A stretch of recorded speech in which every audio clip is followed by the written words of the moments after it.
How's everybody doing? It has been quite some time since we held a space. It's actually been a while. Hope everybody's doing well. Okay, so what we're going to cover today. First and foremost, the Tate case was not dismissed in any capacity, in any way, shape, or form. That did not happen. It is full-on misinformation. I'm going to dig into the actual court decision. I've got the court decision up here. I also have the court decision pinned up to the top. Now, here's the thing. That is the court website, is the court portal. Anytime there's a judicial decision, they put the decision into the portal. Sometimes there's a delay. Sometimes it's up within a few minutes. Sometimes it's up there within a few days. But this decision was put up shortly after the decision was made. Now, this is a free website. Anyone can join. There's no fuckery to it. You do have to sign up. It's free, but here's the catch. It's in Romanian. So if you want to follow along, you do have to use Google Translate. You can you can type in like Google Translate, drop this in there. Google does a fairly decent job of translating this stuff.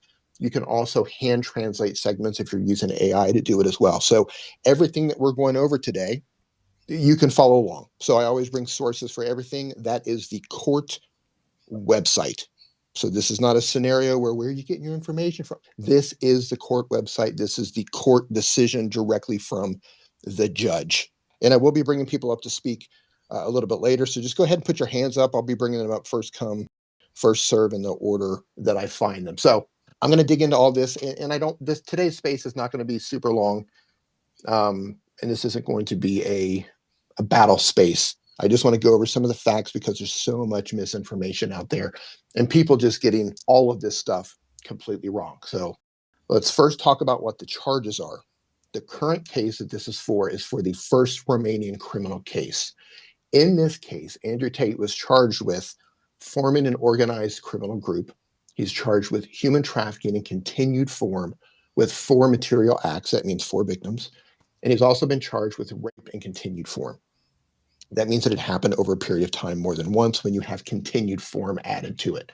So continuous form for both human trafficking and continuous form for rape, it can add 3 more years of prison time onto the charge. So if you have a situation where the initial prison time for human trafficking is 10 years, if you're convicted and it's human trafficking in continued form, it's now 13 years because it happened more than once over a period of time. It's essentially repeated acts of criminality. Tristan Tate has been charged with forming an organized criminal group. He's been charged with human trafficking in continued form with 3 material acts, 3 victims, and 1 count of instigation to assault another. Now, before we move forward, I do want to say that the brothers have, of course, they've denied all allegations and everything we talk about today. This is all going to, I have to say, alleged for legal purposes. They have not been convicted. They have been charged. They have been indicted. And where this case is right now is in the Court of Appeal. They went through the entire process. They went through what's called the preliminary chamber, where a preliminary chamber judge reviewed all of the evidence. They reviewed all the arguments from Tate's team, looked into procedural errors, and that judge found no problems, and they rejected all of Tate's claims as unfounded. That took several months. It was a single judge reviewing all of the evidence, and there's roughly 75,000 pages in the case files for the first case. So that preliminary chamber judge ordered the trial, said, we can move to trial. All the evidence goes to trial. We're ready to go. Now, the Tate brothers, they have rights in Romania. They have the right to appeal every decision. It doesn't matter what that decision is. They can appeal the decision to go to trial. They can appeal the decision to be put on house arrest. They can appeal the decision to be put under preventive detention. Everything can be appealed once. So they appealed the decision to go to trial. Now they're in the Court of Appeals. That delay caused, I think it was like a 6-month delay or something, like 6 or 7 months delay. It finally gets heard by the Court of Appeal. And the Court of Appeal is 2 judges instead of a single judge. And instead of reviewing the entire case, they reviewed elements of the case that the defense brought to their attention. And they skimmed through things to see if there's anything in the actual indictment that caught their eye. And they did notice a couple of things. And we're going to get into that. And we're going to go over all of the arguments and what they mean step by step. Now, there is a second case in Romania. They have been charged with these crimes. Now they're waited to be indicted for these crimes. So the charges for the new case is form for Andrew is forming an organized criminal group, human trafficking in continued form, trafficking in minors, sexual intercourse with a minor, money laundering, and influencing statements. Influencing statements is witness tampering. Tristan has been charged with human trafficking in continued form, forming an organized criminal group, influencing statements, and money laundering. Now, in the second case, there are 28 alleged victims for Tristan Tate alone. There's a total of 35 alleged victims in the second case. 34 of them are for human trafficking, and one of them is for sexual intercourse with a minor who was 15 years old at the time. Now, trafficking in minors, and the Tate fans had a field day with this. This particular victim was 17 years old at the time when Andrew allegedly put her on MyFreeCam's webcam site. So they're alleging that he trafficked her when she was 17 years old and put her on webcam. A lot of you guys know her as Cobra Baby or Vivian, as you know her. Now, her home country of Slovakia has confirmed her age. So she was, in fact, 17. That was confirmed. And MyFreeCams is cooperating with DCOT, and they have confirmed that they opened the account when she was 17 years old in 2014. They also have the exact amount of money and tokens that were made. So I guess MyFreeCams let them know that she made $1.5 million for Andrew, and he allegedly took it all for himself. The sexual intercourse with a minor, she was 15 years old. Now, all of that out of the way, for influencing statements, for witness tampering, there are 6 people in the second case, and there's a couple in the first. And the allegation is that the brothers influenced them in some way, either through threats, through intimidation, through pressure, or through bribery, to get them to lie to DCOT or to miss hearings or to not cooperate with the authorities. Sorry, I would like to add Yep. that also this charge is in continuous form. That Yes. means that he tried multiple times to have witness tampering. Yes, exactly. They tried this multiple times, but they have 6 so far, including the 15-year-old. The allegation is that Andrew bribed her and bought her a phone so she would lie to DCOT when she was summoned. And when they went to extract the data from the phone, she had a clean phone and didn't actually have the data that came off of her phone. He offered her 5,000 euros, but he only paid her half. And unfortunately for him, they have the chat messages and they have a witness and they have a wiretap that confirms that he tried to bribe her. So that's not going to be good for him when this second case actually gets to court. These guys are in a lot of trouble. Now, the second case was actually announced. There's a lot of misinformation around this as well. The second case was announced as an investigation when the first indictment hit. So when the first indictment hit, in that first indictment down towards the bottom, it mentions that they took some of the charges that they were investigating and they disjoined them into a second investigation. And that turned into the second case that they've now been charged for. So that's where we're at, up to speed in Romania for the cases. Now, the UK also has a criminal case for rape and human trafficking for both brothers. And whenever Romania concludes their procedures for one case or 2 cases or both, they're going to be arrested in Romania and they're going to be extradited to the UK to stand trial for rape and human trafficking. So that means that if they're acquitted on all charges and they beat everything or everything gets dropped, everything gets thrown out, they're still going to be arrested and extradited to the UK. Or if they're sent to prison in Romania, when their prison term ends, they will be arrested and extradited to the UK. The UK is trial ready and ready to go. That's a significant thing. A lot of people don't understand that the extradition has already been approved. Romania approved it, but they said we get first crack, which naturally they would. So whenever Romania is finished, they get extradited to the UK. All of that said, by the way, I've got Pax Wax up here. Pax Wax is a Romanian. He's been following this case very closely. He's incredibly knowledgeable about the case. And Pax, please hop in and correct me if I get something wrong with your incredibly complicated legal system as we move forward, because things get really crazy with some of these decisions and the way Romania does things over there. It's really complicated.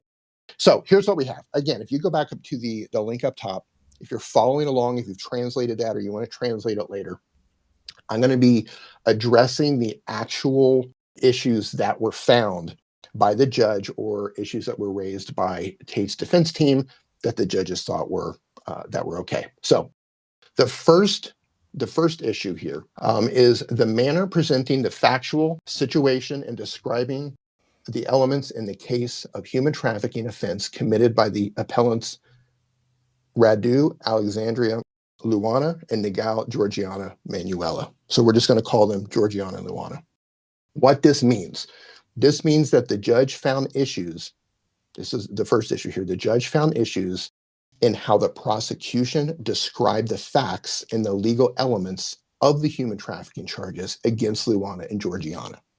So essentially how DCOT put their case together in the indictment, the judge didn't believe that it had enough facts to justify putting that in the indictment. So the manner of presenting the factual situation. This refers to how the prosecution outlined the events leading to the charges of human trafficking. The judge is pointing out here the narrative of what happened. The judge is looking for the who, what, where, when, and how may not have been clearly or logically presented in the indictment.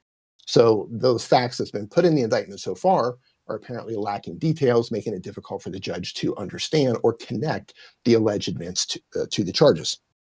Describing the constituent elements. This is the second part. So the judge is looking for specific information that ties the elements of human trafficking to Georgiana and Luana. So in the indictment, there are tons of chat messages that have threats of violence, actual violence, acknowledgement of violence, exploitative behavior, etc. But the judge says, I want to see actual connections between the action of human trafficking, which could be the recruitment, the transportation, the harboring, transferring, or sheltering of the victims. They want to see the means used. So they want to see specifics between threats, force, deception, or abuse of power, etc. They also want to see the purpose. So you recruited them, you deceived them, or you forced them, or you threatened them for what purpose exactly, which is obviously going to be sexual exploitation in this particular case. And the judge is saying that they haven't tied all of those together in the actual indictment. So DCOT has to clarify that for Luana and Georgiana. Now, this might be a lot of work for them. They obviously have the evidence in the case file. They're just going to have to amend the indictment and make it clear that these particular elements are connected to Georgiana and Luana beyond the chat messages that are currently listed in there. Moving on to the second thing. So the violation of the right to defense of the defendant, Tate III Emery Andrew, regarding the manner in which accusations of human trafficking related to the injured party, and the victim's name here, was communicated. So what this means is it refers to an issue where Andrew Tate's right to a fair defense was compromised because of how a charge of human trafficking involving one particular victim was communicated to Andrew Tate. Now, it mentions the violation of right to defense. That means that every defendant has a fundamental right to be informed of the charges against them in a clear, detailed, and timely manner. They have to understand the allegations against them so they can prepare an adequate defense with their defense team. So the judge is stating that this right was not properly upheld. So they had the evidence that he allegedly exploited the victim and allegedly trafficked the victim, but it was not communicated to him clear enough so they could build a proper defense. So what DCOT has to do now is they have to go back and they have to present this to Tate, to his defense team, in a manner that they can clearly understand the charges against him for this particular victim so they can build a proper defense. This isn't a big deal. They just have to put in the time to actually make it happen. Moving on. And this one's not a big deal, but it could be time consuming. So this one is failure to indicate the amounts subject to special confiscation. This is in regards to all of the assets that were confiscated from the Tate brothers for the first case. What this means is there is a procedural error where the prosecutor did not specify the exact amounts of money or assets that should be confiscated as part of the case. So failure to indicate the amounts. It means that the sums of money or the specific assets, like the bank accounts, the properties, the cars, etc., if they're being targeted for confiscation, then the judge wants to see exactly why they're being targeted and at what value. This is going to allow the defense, Tate and his team, to build a proper defense against that, because if they're convicted, they lose all of their assets. So in order to fight against this, they have to know why those assets are being targeted, how much the prosecutor plans to take, and how everything is connected. For example, if this property was purchased with money from a particular crime, they want to see that connection. Now, on the surface, this isn't a big deal. They've already got that information. However, that could be really time consuming, and DCOT only has essentially 5 days to do it. And we can get in, or we're going to get in a little bit later, what happens if they don't get this done in 5 days. We'll get into that a little bit later. But this, even though it's simple, it could take some time. The good news is for DCOT, they've known about this for, I believe, around a month. So if they were smart, they were already working on it, and they'll get that worked out. Now, you've probably seen the videos and the information, and everybody's saying all the evidence was thrown out of the case. All the evidence was thrown out of the case. The judge opened the file, said all the evidence was fabricated, and they got rid of it. That didn't happen. That didn't happen at all. In fact, the only evidence in the entire case, out of the entire 75,000 pages in their case file, the only thing that was excluded were 4 statements. 4 statements were excluded.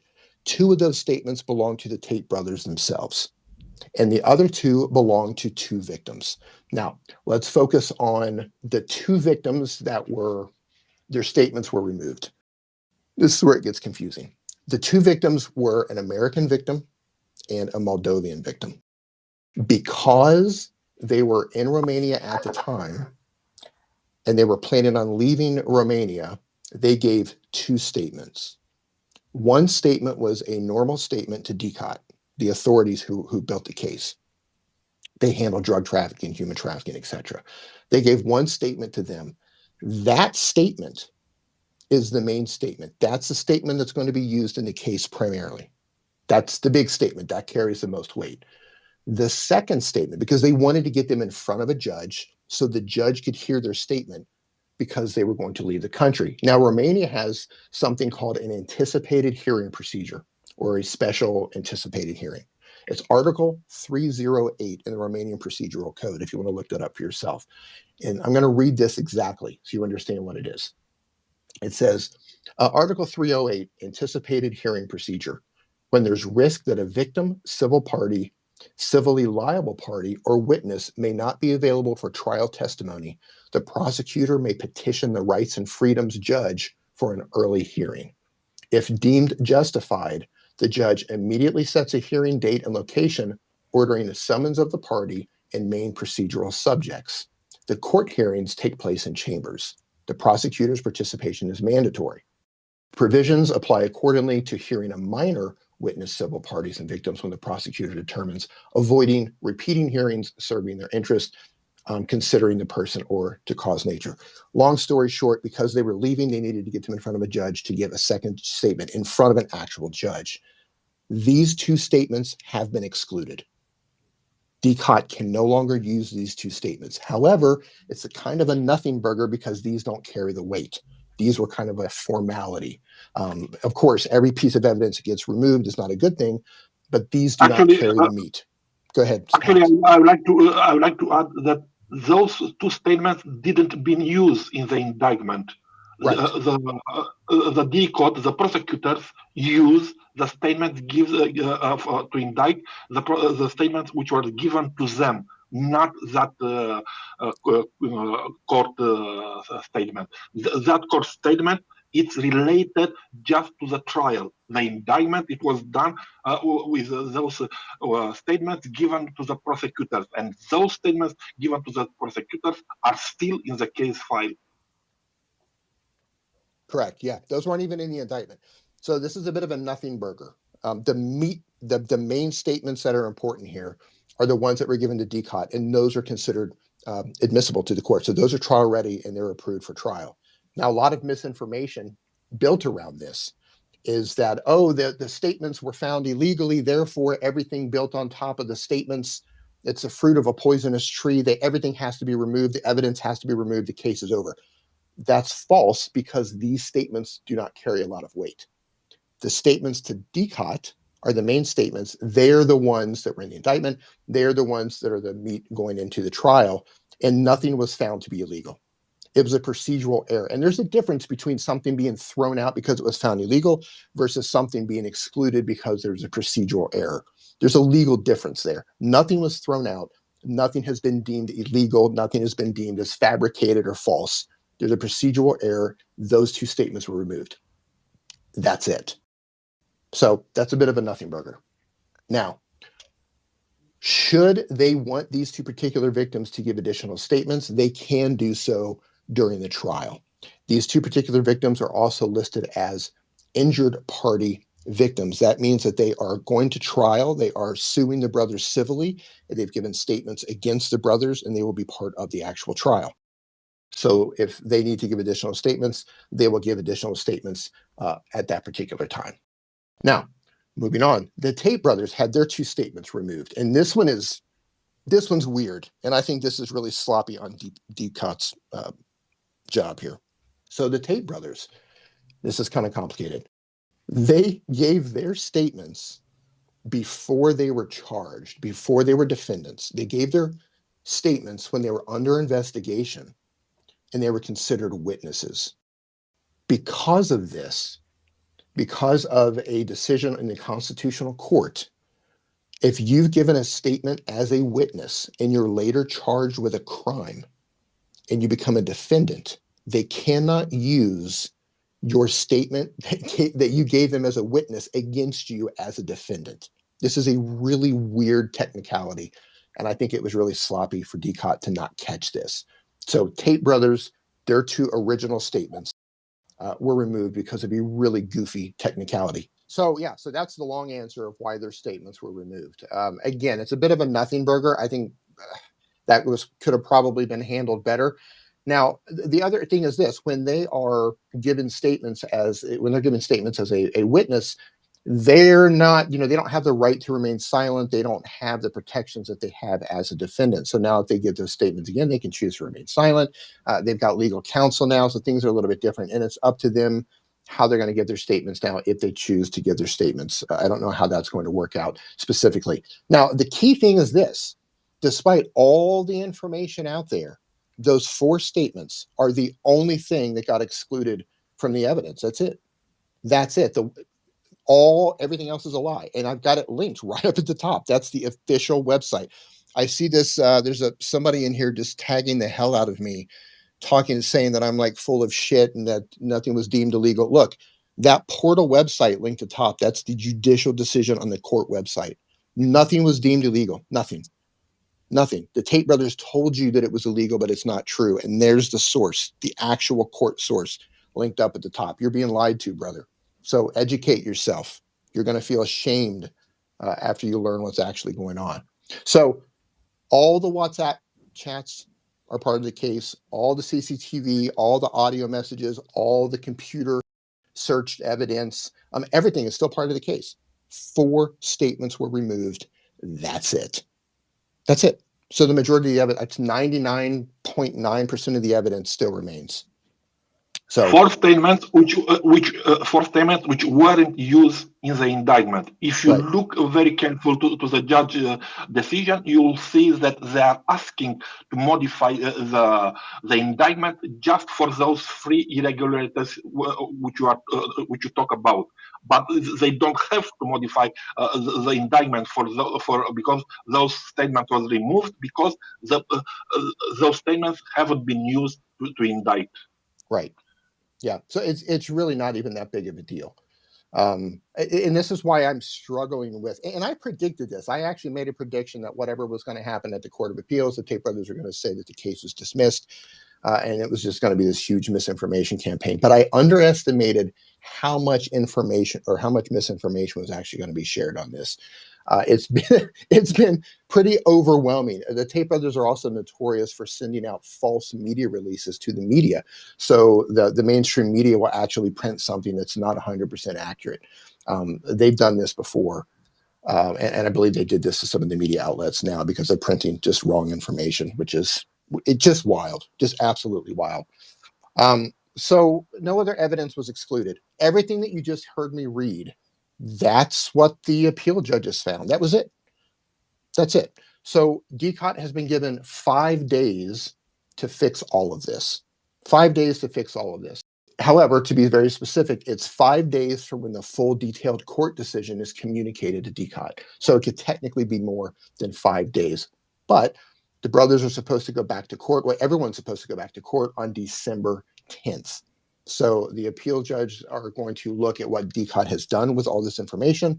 They're going to make a decision on December 10th. And it's technically up to DCOT at this point, because the judge, by handing this over to DCOT and said, fix these issues, this is the only thing standing in the way of the trial. So if DCOT fixes these issues, then the case goes to trial. The case goes to trial. It's a done deal. The only way this doesn't go to trial is if DCOT, and again, there's absolutely no scenario, there's nothing that indicates that this could even be possible, but the technicality is there. If DCOT says we are completely overwhelmed, we can't do this, we want to drop charges, we can't fix this, there's too many issues, we want to drop the charges. Go ahead, Pax. There is a second possibility, because we are getting very close to the second indictment to be presented to the court. Yeah, I know where you're going. With this. Go ahead. Yeah. Yeah, could be possible for the prosecutor to decide to rejoin these two cases into one big case. Yeah, that was on my list to get to. So they've been given 5 days to make all of the changes. Now, what happens if they don't get this done in 5 days? Well, there isn't a penalty. This isn't going to be a situation where if DCOT doesn't do it, there's no automatic mechanism where the case gets dismissed. The judge could send the file back to DCOT automatically. The judge could, scold them or do whatever, but there's not a situation where DCOT can't get it done in 5 days and the case gets dismissed. That's not going to happen. There's no mechanism actually in place for that. What DCOT can do, DCOT essentially has a couple of choices. Choice number one, they fix everything, all of these things which you've heard. They're minor things that they have to fix, but they are time consuming. So they could technically ask for more time. They can ask for more time, a couple days, a couple weeks. It's up to them. They could also just get everything fixed and move forward. Then the case moves to trial. Or they could return the file. What that means is, in what Pax was talking about here just a minute ago, this could play into that as well. If they return the file, that doesn't mean that the case is dismissed. And I have a feeling that if they return the file, the brothers are going to go in another misinformation campaign and say, haha, the case was dismissed. Returning, and you can look this stuff up yourself, returning the file doesn't mean the case is dismissed. It means they can't do it in 5 days or a short amount of time. So they're bringing the case back to strengthen the case. And what Pax was just talking about is, because there is this second case, because they've already been charged, because a bulk of the evidence in the second case comes from the first case, there is a possibility that they rejoin these two cases, because they disjoined these offenses early on, charged them for the first case, started the second investigation, charged them for the second case. So it's possible that they return the file, they join these two cases together, resubmit everything, and then move forward to trial. That's a really big possibility now. They have that option. Or they could choose not to join them and just say, okay, well, we're going to slow down. We're going to try to do this right. We need more time to fix the assets, whatever. So that's what returning the file means. They return it. It's going to go back to a pre-trial phase, an investigative stage, and they're going to strengthen the case. Then they're going to resubmit it. Then they're going to go to trial. So the only scenario where things get dismissed is if DCOT's like, yeah, fuck it. We want to drop all charges and just not prosecute these guys. And due to the amount of evidence that still remains, which is essentially 99% of the evidence, and the seriousness of the charges, I really don't see why they would do that. It doesn't make sense, because of the things that you just heard me go through, 4 statements were removed. That's the only thing that was removed from the evidence. That's nothing. They have to put asset values on and get clarification for the confiscation, special confiscation. They've got to get some evidence to Andrew Tate regarding the one victim. And they have to add some clarity to Georgiana and Luana's trafficking information in the indictment. That's it. That's all that happened. And I've got the court link up at the top if you want to verify this for yourself. They are coming at me. I've got DMs. I'm getting death threats. People are telling me they're going to track me down and kill me. Oh my God. People are losing their shit. over the fact that I am trying to explain this, and it goes against what the Tate brothers are saying. But there's a court link. Go look at it yourself. If you're a Tate fan, go look at it yourself. Sign up. It's free. Translate all of that stuff, and you're going to learn that nothing was dismissed, and nothing was found illegal. Nothing was thrown out. And if you sit down and you start connecting this up, okay, what does this mean? And put it in Google or put it in AI and look at the Romanian code, you're going to see that most of this stuff is a big nothing burger. I predict the case is going to go to trial. I don't know if DCOT is going to need more time. I don't know if it's first going to go back to them so they can rejoin it or strengthen it, but it is going to trial. I will guarantee that this is going to go to trial. Just might not go to trial right away. I think the possibility of them joining the two cases is really high. If that happens, should that happen, they're going to have to go through other processes in order to go through all the evidence for the second case and go through all that again. So this would just go on and on and on and on. Pax, if they join these two cases, how long do you think it's going to take moving forward? You think they'll be finished with all the procedural stuff in 2025 if they join these two cases? Considering that it took almost 1.5 years to finish the preliminary chamber for the first case, probably we will see the same in the second case.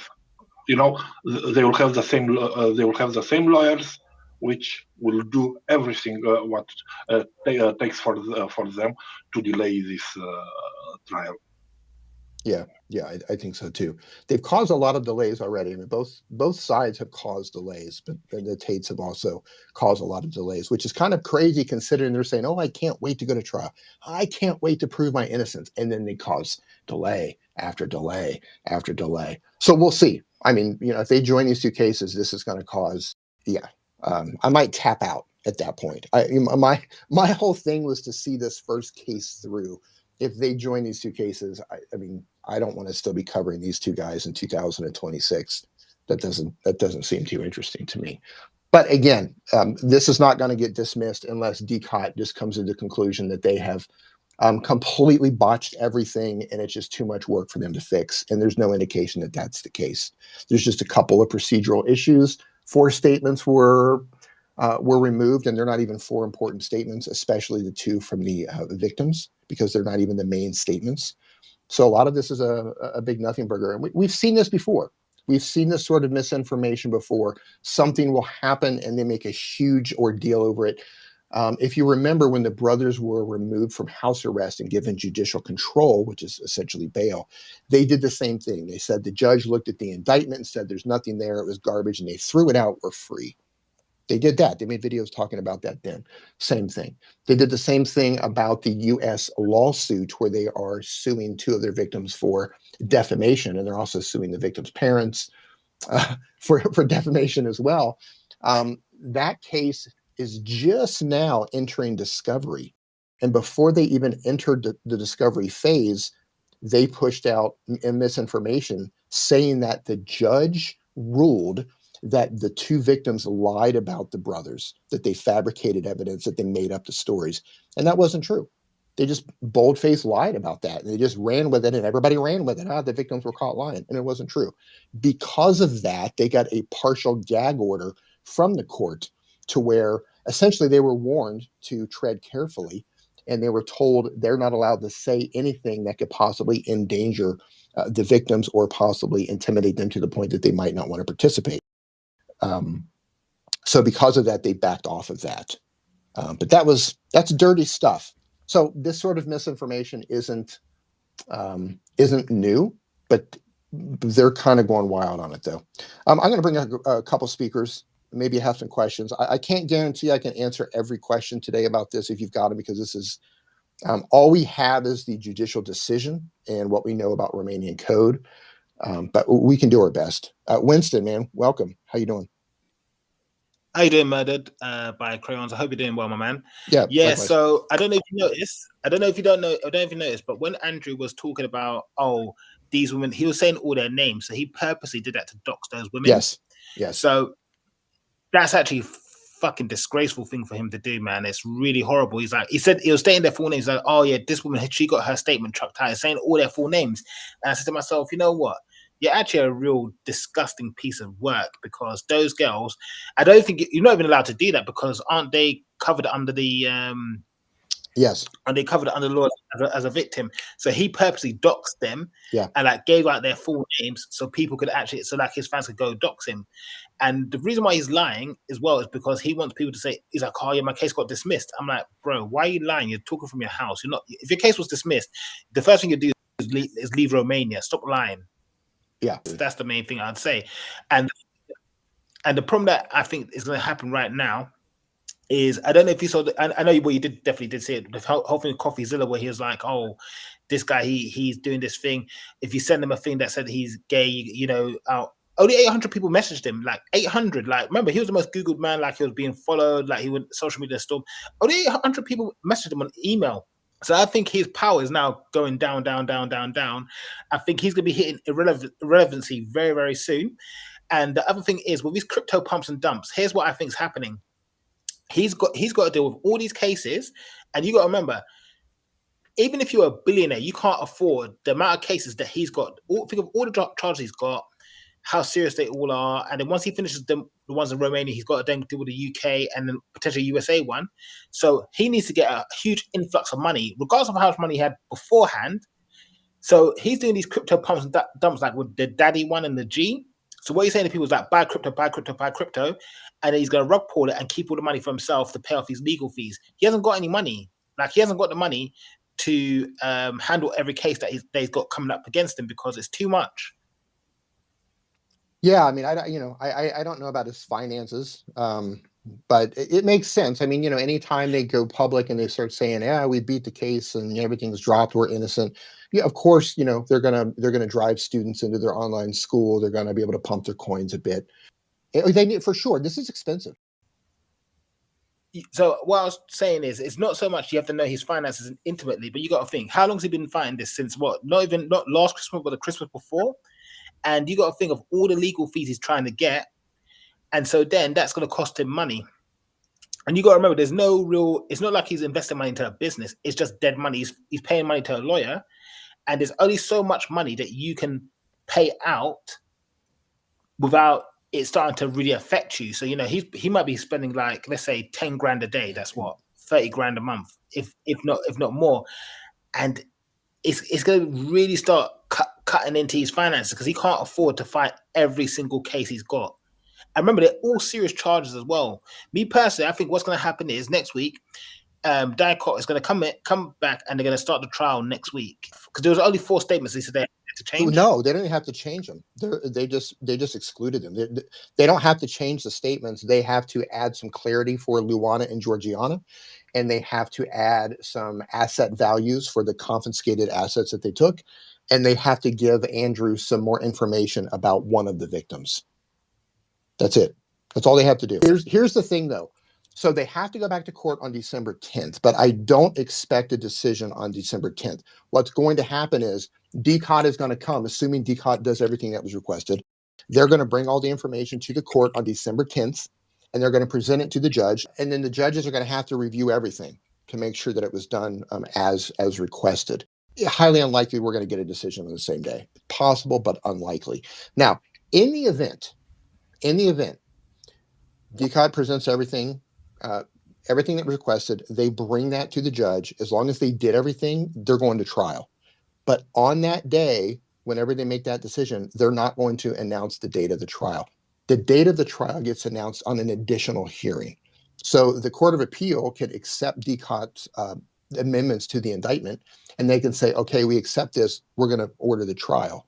And then they won't say what the date is. They will schedule another hearing. In that hearing, we'll look at the calendar and determine when the trial will actually start.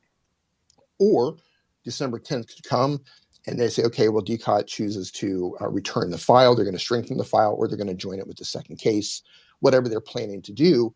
And then essentially the trial gets paused.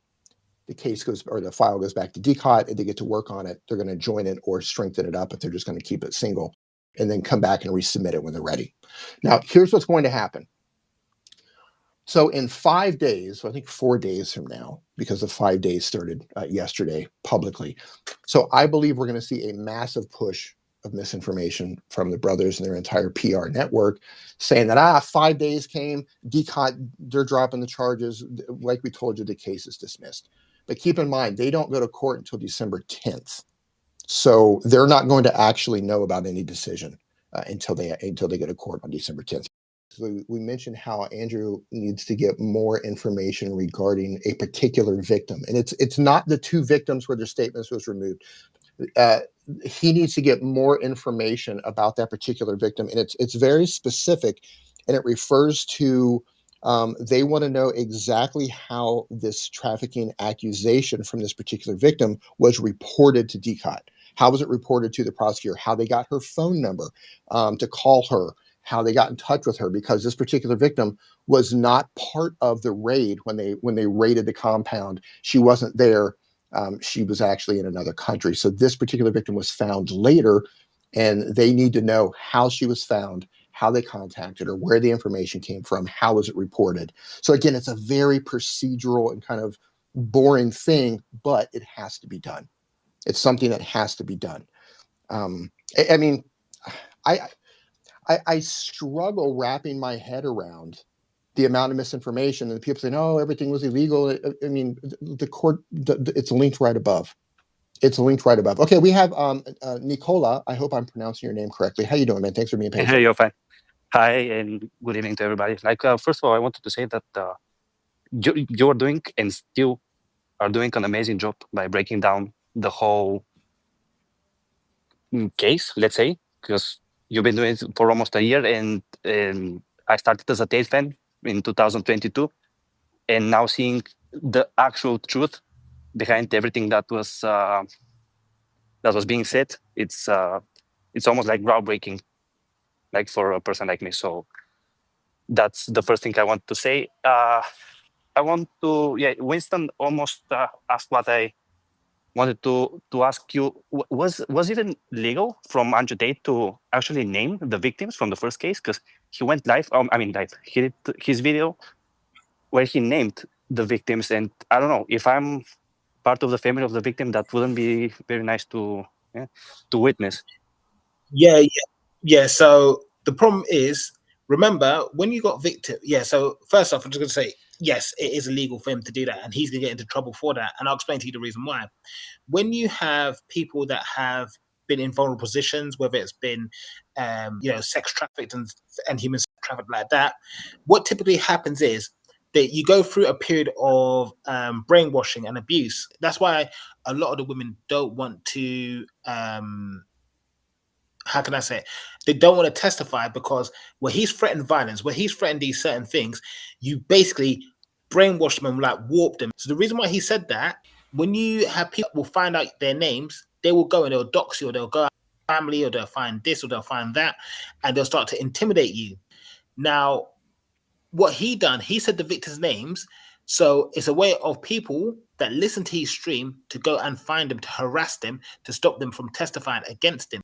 What he's very smart in doing, he's a very, very he knows how to gaslight people. Simply put, yes, what he did was illegal, and I think he's gonna get brought up on that when they show that he said the women's full names, so as to stop them from testifying against him. That's why he done that. Sorry, actually, he is not smart at all because in Romania, just a couple of months came in place a new law for protecting the human trafficking victims. So, and probably he will get charged, can get charged under the new law. Yeah, and he's also not allowed to say the name of the American victim due to an order from the U.S. court. So he could be held in contempt of court as well in the U.S. So we'll see. We'll see. I mean, things have been judges have been very lenient with these guys, and they've really been pushing the boundaries. But he crossed some lines. For those of you who don't know what we're talking about, he made a video just full of misinformation and lies, and he named full 3 victim names, which is hilarious considering he said there's no victims. And there are, just for those of you who don't know, there are 7 victims in the first case. Out of those 7 victims, 5 of those victims gave statements against the brothers already. And out of those 5, 4 of them are considered injured party, and they are going to trial against the brothers. They are suing them civilly. So out of the 7, 5 said that they were essentially injured by the brothers, and 4 of them are going to trial. Now, total between the 2 cases, I believe there are, the last I heard, there were, I think, 11 victims who have given statements against the brothers total, including the minor who was 15 years old at the time. She's testifying against Andrew as well. So the notion that there's no victims and nobody said anything bad about them and they're all in their corner, that's verifiably not true. 11 of them, at last I checked, have given statements against him, including the minor. And in the first case, 5 gave statements against him. 4 are moving on to trial. Out of those 4, he just named 3 of them. That's the problem with telling lies, is when you're lying to people, you can't stay up. I mean, the guy's been lying for a couple of years on this. You can't keep on top of all of your lies. So you go from no victims to here's 3 names of the victims. He said, oh, nobody knows the victims. Nobody knows their names. They don't exist. Nobody knows their faces. They're all made up. And then he named 3 of them in that video, which was incredibly reckless. And he's probably going to pick up another charge for it, possibly be held for contempt of court in the U.S., which serves him right. Because under the UN Protocol for Human Trafficking, they very specifically say that each party shall protect the privacy and identity of the victims of trafficking in persons. That's Article 6 from the UN Trafficking Protocol. And Romania is a party, and the United States is a party to that trafficking protocol. So we'll see. Nicola, thank you for the kind words, man. You know, it's a team that's been breaking down this information. It's not just me. It's a group of people who, you know, translating and trying to help decode it and figure it out, because, you know, Pax understands it better because he's Romanian. But for those of us who are not Romanian, wow, their system is really, their system is complicated. And my first question is, if he's doing all this garbage pushing of the news about his case, how bad is going to look after the second case is actually presented by the full details? Well, and the second, just the second question, because I mean, maybe you're a bit older than me, so, at least some of you. I'm 22. How can a man like Myron Gaines?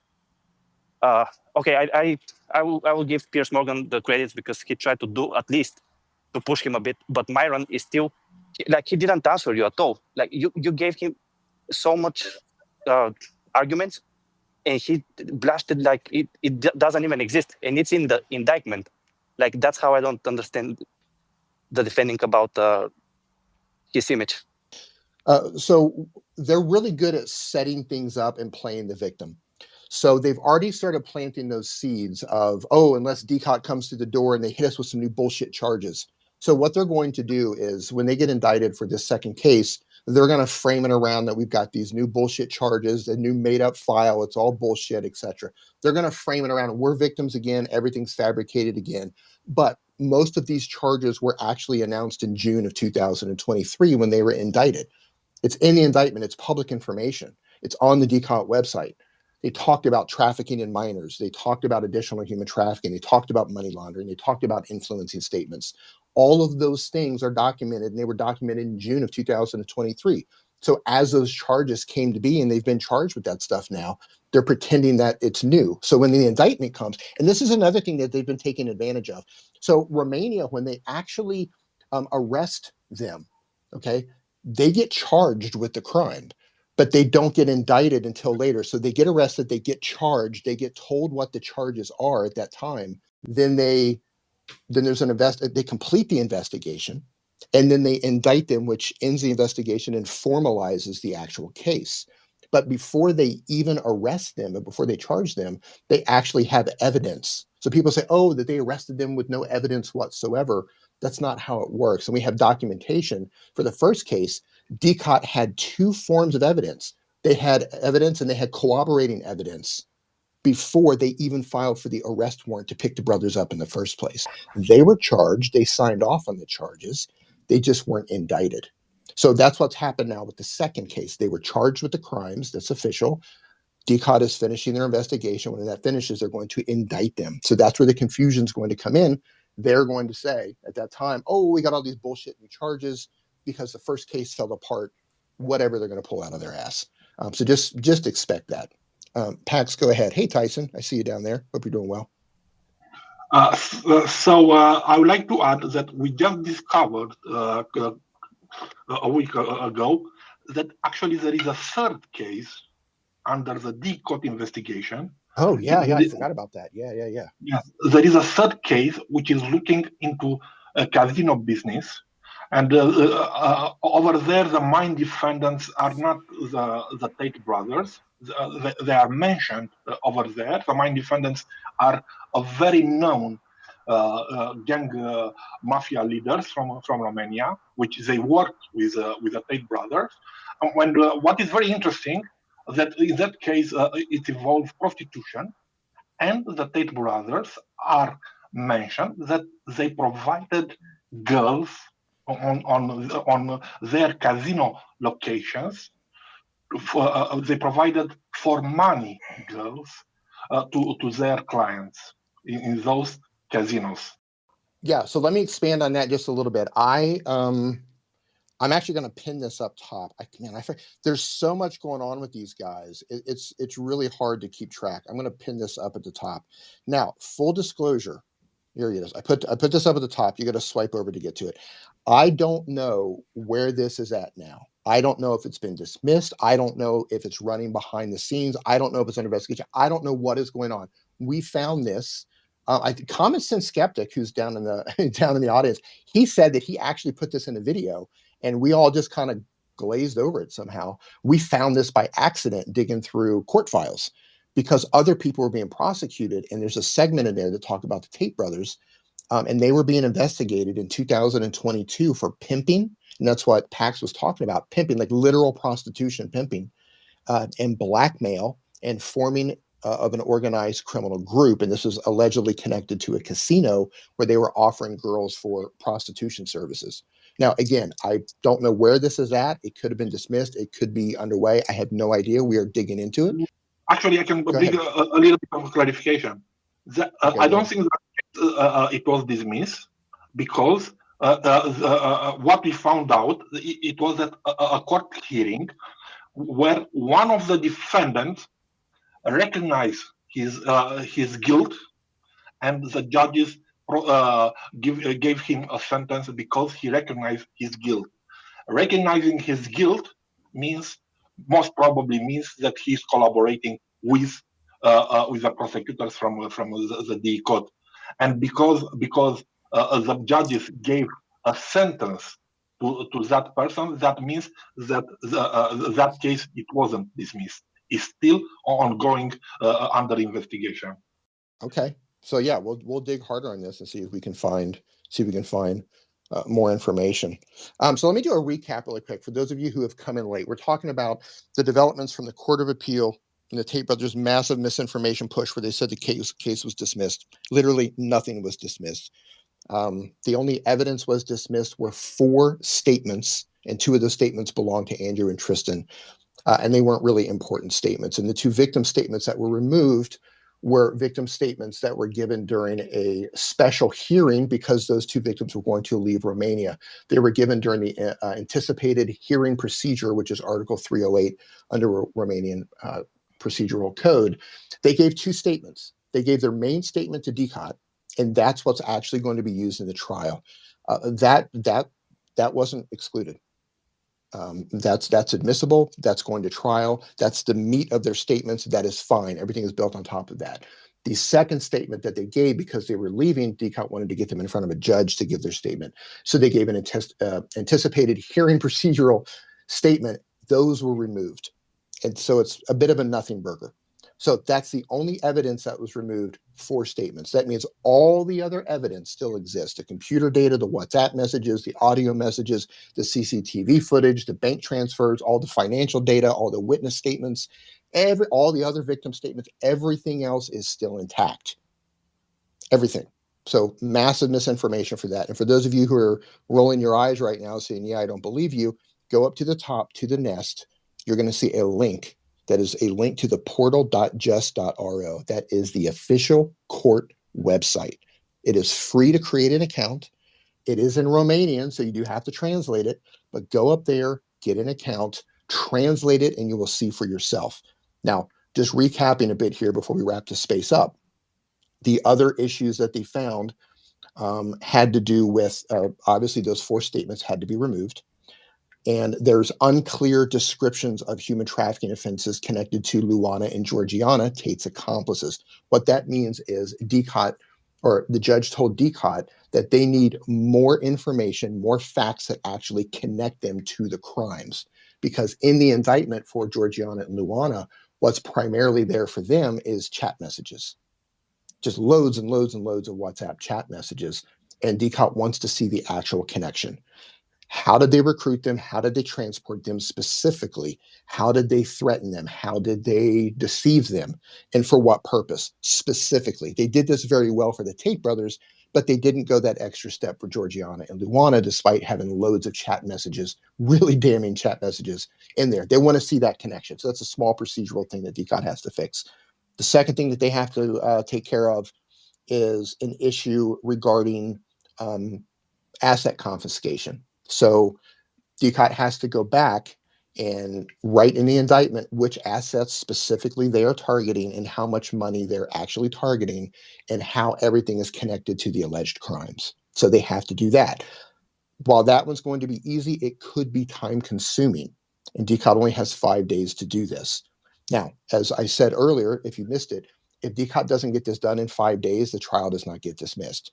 What's going to happen in a worst case scenario is DCOT will either ask for more time to do this, or they will do what's called returning the file so they can actually strengthen the case, or they can join it with the second case that's coming to an indictment soon. So when you hear that the case has been returned, the Tate brothers are going to push it as misinformation, saying the case has been fully dismissed. We told you we won. That's not what happened. You can look this stuff up yourself. By the way, if you go to the court portal, you can see the case number. You can keep track of all the website's a little wonky and you got to learn how to use it, but you can keep track of all the judicial decisions for free. You just have to translate them as they come in. You can do that. Like, don't take my word for it. Don't listen to me on anything. Look at the self yourself. That's why I always provide the sources. So there's another procedural issue that has to be handled. More information has to be given to Tate regarding a particular victim. They want to know how she was contacted, how DCOT got her information, how they got her phone number, etc. And that's essentially it. All the other evidence remains intact. So I was very generous before, and I said 95% of the evidence is there, but it's more like 99.9% of the evidence actually remains. All the WhatsApp chat messages remains, all the computer data, WhatsApp, all the computer data remains. All the things where they were saying that the WhatsApp chats were fabricated and falsely translated, bunked, totally debunked. All of that was admissible for the trial. So all of that was a lie. Also, all the social media videos are still in the case file. Yes. All of Andrew's old videos, all of the course material where he brags about his methods of how he would recruit them, how he would deceive them and coerce them, get them drunk to work on webcam, etc. All of that stuff is in the file as well. DCOT has 5 days to put this stuff together. They can ask for more time, or they can return the file to strengthen it and then bring it back. This isn't going to be a situation where the case gets dismissed.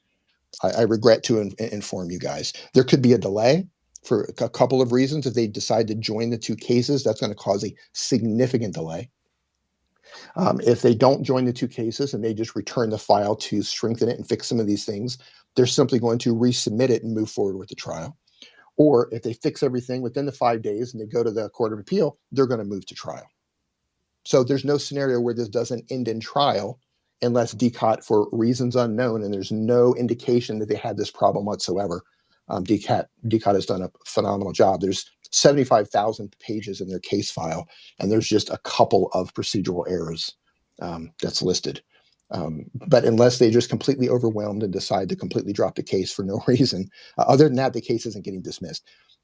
It's in DCOT's hand. The Court of Appeal judges, 2 judges, handed it to DCOT, and within 5 days, DCOT gets to make the decision if they are going to move forward as is or return the trial. And if they come forward and say, we're moving forward, it's going to trial. So this is in DCOT's hands right now. That's where we're at. So let's take, put your hand up if you have any questions or you want to come up and have any comments. Lid Sama? Hello. Hey, man, how you doing? Hey, yes, hello. So I also been following Andrew Tate for quite some time, and it's really weird that after all this, why do they do this? Or how can I say, like publicity campaign? Why are they trying to garner money, or from the fans, or is this like? Yeah, Because they're going to jail either way because this is 100%. So it's kind of weird. yeah, that's a great question. I think it's a couple of things. One, they have a public image that they're trying to protect. They have business deals with various people around the world for various types of businesses. They have to keep driving students into their online school. They have guys who are part of their war room paid group, which they pay between $5,000 and $8,000 to become part of now. They have an online and in-person reputation to protect, but they also need money. I mean, think about it from their point of view. Let's say they know what they did. They know what they did, and they know the risks that they're probably going to prison. They are going to make as much money as humanly possible before that happens, and they're going to stash it away. Well, number one, they've got bills to pay. They've got a lot of bills to pay with these legal fees all over the world. But they're going to stash away as much money as humanly possible, so that day when they do get out of prison, if they're convicted and they're sentenced to prison, keep in mind they're facing decades in prison in Romania, and in the UK they're facing up to life imprisonment. Like these guys could technically go away for a very long time. I don't think they're going to get maximum, but they're facing some serious prison time, and they're going to want some cash when they get out, a lot of money. So I think that's what they're doing. That's my guess. Also, one more question. Like for the Romanians, like they are under house arrest, actually, Andrew Tate. So, like, what is like the surveillance around the house, or like, are there a threat for escaping the country, or because I think they're trying to run as well. This is also, I think, a possibility. So, if any Romanians know this info, like the surveillance around their house and all this, uh, We don't know what the surveillance actually is, but I'm sure they're being watched.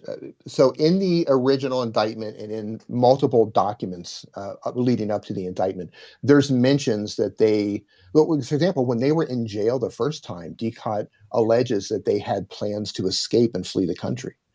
So they already have ideas that they were planning on going. And then you had that whole snafu with Aiden Ross saying that Tate was leaving the country and that he had to come over and stream with them if they were ever going to do it.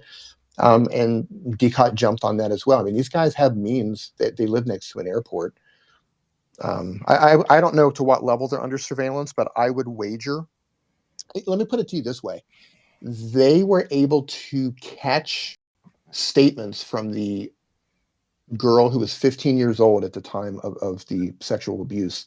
They were able to wiretap her phone and capture conversations of a victim. So I would imagine that they are wiretapping the brothers and watching them closely, because if these guys were to escape, the mud on Romania's face from that would be ridiculous. But that's a serious thing. I mean, put yourself in their shoes. For them to run, it means they become international fugitives, and there's not too many places that they can run to. I think only option is Russia. So, Yeah, I think this is the option. But yeah, thank you very much. That's all from my yeah, side. yeah. I wish I had better answers, but a lot of this stuff moves into speculation, because I'm sure they're being watched. We just don't know to what level. I had no question. BJ Dieter, handy scapegoat. How you doing? How you doing, man? Great. What's on your mind, man? Yeah, a couple of things. Firstly, great work, and congratulations on entering the world of investigative journalism. Thank you. You guys are doing some really good stuff, and I started following you when Apostate Prophet mentioned you, and good on you for recommending the book Clown World. I got through it Oh, very quickly, and there may be some political stuff I disagree with it. but in general, it really it filled in a lot of the gaps. So I think it was well done. I recommend anybody to read it. So thank you for that recommendation.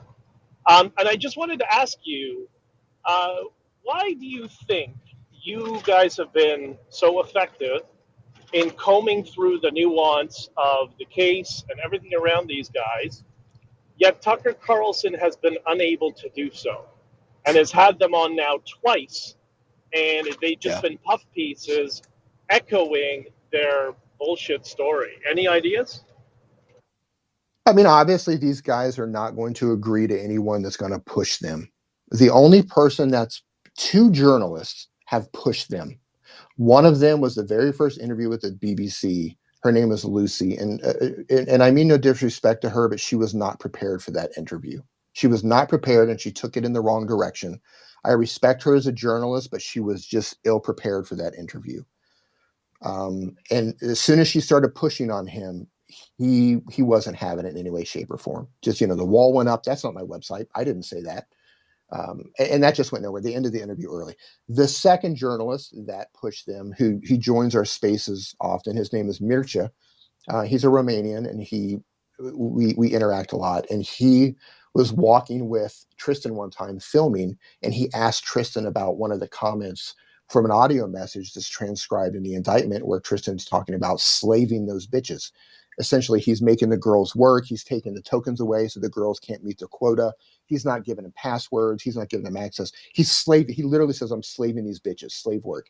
And he was confronted with that statement, and Tristan got really upset and called the journalist a bitch and stormed off. And then Andrew had to walk between them. So these guys don't handle pushback very well. So anybody that's actually interviewing them, it's going to be a puff piece.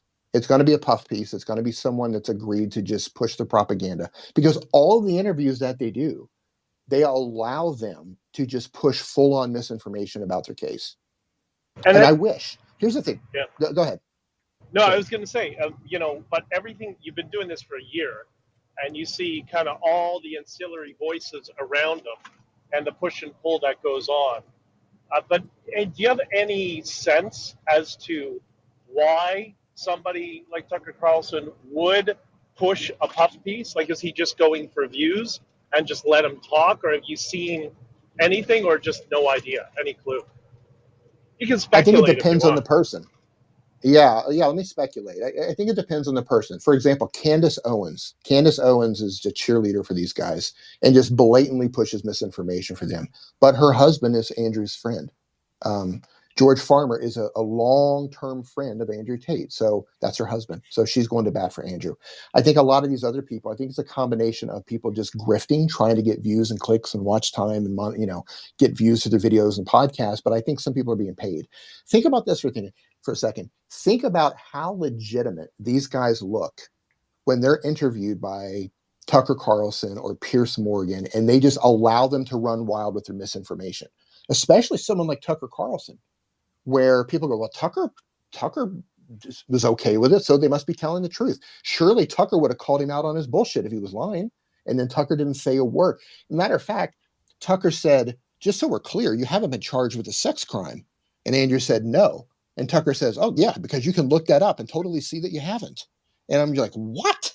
Like, he had literally been charged with sex trafficking and rape at that time. So, yeah, I Team think, pool as well. yeah. Yeah. I think some of them are paid, some of them are grifting, some of them are friends. Maybe there's some back scratching going on. It's hard to say, but that's me speculating. It's impossible to know. I do know for a fact, and I dare to call him a journalist. He's an online journalist, goes by the name of Ryan Dawson. Low-level conspiracy theory, anti-Semite, just whack job. Myron Gaines, of all people, from Fresh and Fit podcast, who's a friend of Tate, he exposed Ryan for getting paid by the Tate brothers and leaked his own chat messages with Ryan. They had a falling out, and Myron was like, fuck this guy, and just exposed him for being a loser. And in that conversation with Ryan talking about he was getting paid by Tates to go to the US to interview one of the victims' ex-boyfriends. So they could obviously try to use that against her for additional intimidation and harassment. Yeah, he just got called out point blank on that by Myron. And of course, Ryan came out and said, "Oh, he made that up. He edited the chats." But of course, he provided no evidence to the contrary, other than "Trust me, bro." So everybody has their own reason. Everybody's doing it for different reasons. Yeah, and just to button that up, I released a book a while ago, and my co-author and editor was a journalist he's an investigative journalist for legacy media for decades, 35 years or so. And of the many interviews I've done, I often criticize the legacy media for a lot of the fake news narrative. But I think I hope people are going to learn now is that the legacy media does not have the exclusivity on false narratives and fake news. And we're seeing it all over the place. That's why, hats on to you, brother, for trying to keep this true and focusing on the nuance, because that's where the real story is. So keep it up, man. Yeah, thank you. It's a team effort. I appreciate that. Here's the thing about this: when you are dealing in lies, you're caught. Nobody can keep a lie going with the exact details over and over. And they told so many lies that they tell lies that contradict lies that contradict lies that contradict lies. The thing about telling the truth is it's just the truth. You don't have to change the story. You just tell it as it is. Here's what happened. Here's the allegation. Here's what the judge said. Here's the charges. Here's the situation between the charges. That doesn't mean that the judge is going to convict them, but here's the facts surrounding the case. Here's facts that debunk the misinformation. And the truth doesn't change. It's just the truth. And what's great. There's a very famous quote about that. I think it's attributed to Mark Twain, and I posted it, prior to some of my public testimony, and that is the great thing about the truth is you don't have to remember anything. Exactly. That's it. Spot on. You don't have to remember anything. The story doesn't change. And the funny thing is this: I'm attacked, and a lot of us are who do this. We are attacked constantly, and they say, "Oh, you're spreading hate. You're spreading misinformation." And the irony of that is, we're sharing court information. We're sharing factual information about the case, but they've been so indoctrinated and so brainwashed into thinking that it's hate and it's misinformation. Like their world is so upside down that they think the truth is hate. They think the truth is misinformation. And that's wild. That's just a wild thing to witness. Well, and back to John, my co-author, what he said to me one day, we're out for coffee, and he said, "I got to ask," because he kind of new to online social media at that time, and he said to me, "I got to ask you something. After all my decades in the legacy media, and I know the problems, but he said, why is it that people who won't believe anything in the legacy media will swallow absolutely everything on the internet?" And I think that's what we're struggling with right now. People are trying to find their footing of what is true and what's not on the internet, So funny thing about that. So as I've mentioned, I've got the court website up in the nest up above. That's the official court website. The actual judicial decision is on that. Anything besides what's said there is misinformation. And the funny thing is Tate has so many fans, and they've been brainwashed into thinking that the mainstream media, that's just all lies or whatever. But when they want to counter what the judge says, they use articles from the mainstream media. Like they come at me with the same articles that they say is misinformation and it's just all lies or whatever. It's the mainstream media.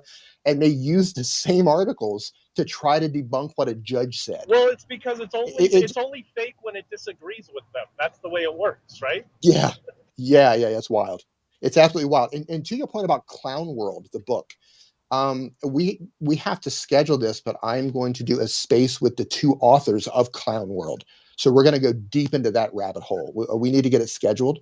But yeah, there's a space coming for that. That should be a lot of fun. It's a great book. Thanks again. Yeah, Thanks for all your work, man. Yeah. Thanks for coming up. Okay. On that note, I just want to do a quick recap, really quick about what happened. Again, up at the top, there's a court link to the actual decision. The case was not dismissed. Nothing was dismissed. The only evidence that was dismissed were 4 statements, and 2 of those statements belong to the Tate brothers.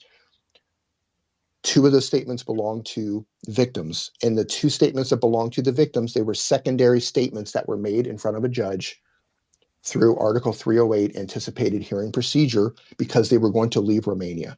Their main statements to DCOT, the ones that are going to be part of the trial, those remain intact. No evidence was removed. The WhatsApp messages are there. Everything is still there. 4 statements were removed. That's it. It's a nothing burger. And there's a couple of issues, procedural issues.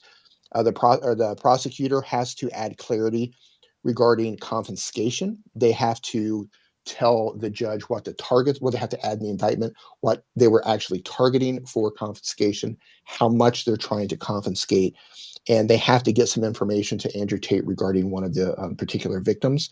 They wanted to know how DCOT got her number, how she reported the information to them, etc. He was not given that information originally, and that was a procedural issue that they have to correct. And for Luana and Georgiana, DCOT has to clarify and connect some dots in the indictment that actually show how they recruited or transported or sheltered the victims, how they deceived them, how they may have forced them or threatened them for the purpose of sexual exploitation. They have loads of chat messages for them, but they didn't actually connect those dots to say, this is Georgiana recruiting, this is Georgiana threatening, this is Georgiana forcing them for the purpose of sexual exploitation. And they did that with the Tate brothers. So those are the procedural issues. 4 statements were removed, nothing else. Case wasn't dismissed. DCOT has 5 days to fix this. The case is not going to get dismissed if they don't get it fixed within 5 days. They can extend it, or they can pull the case back to strengthen the case. I expect the Tate brothers to go misinformation galore saying that it was completely dismissed if that happens, but you can look this up yourself. That's not the case. If they return the file, they're going to strengthen it or join it with the second case and then come back with a stronger file, and then it's going to move to trial. At the end of these 5 days, if they come forward and everything is fixed, the case is going to trial. Nicola, go ahead. Yeah, just a quick question. I remember that there was a video of an ex war room member. Uh, I believe his name was Eli. Maybe I'm not pronouncing it right. Yeah, And Eli. yeah, and he was. I remember clearly that he was saying that they have so many bots, like in Twitter, in Instagram, in YouTube, in TikTok, where Yeah.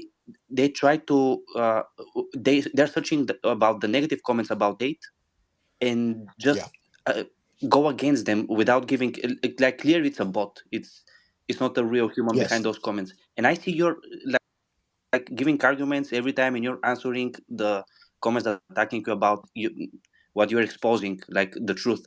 So do you think that most of those comments are actually real, or you just do because you want to provide the real facts? Yeah, that's a great question. I've explained this before, and let me be very clear. When you see me arguing with some idiot, I'm not actually trying to argue with the idiot. I'm countering their information for somebody who might have a brain who might have similar questions, right? Somebody who comes across the thread, or somebody who, this post gets recommended to that person, they might have a similar question or a similar concern. I'm answering it for those people. The person that's asking the question and they're trying to fight with me about it, I don't care about that person. I'm making a diary of sorts so people who might have the same questions can get their questions answered. Now, that being said, I do like to shit post with some of these guys every now and then. Sometimes I'm just in one of those moods, and I'm on the toilet, and I got some minutes to spare, and they're coming at me, and I'll swing at them back. But there's a lot of bots. I'm attacked constantly, Yeah. constantly under attack. Yeah, constantly under attack. Yeah. There's actually there's a news outlet that actually did an article on the bots that they use. There's an article on it somewhere. I remember seeing that. Okay, I'm going to wrap this space up. I just want to get the information out there.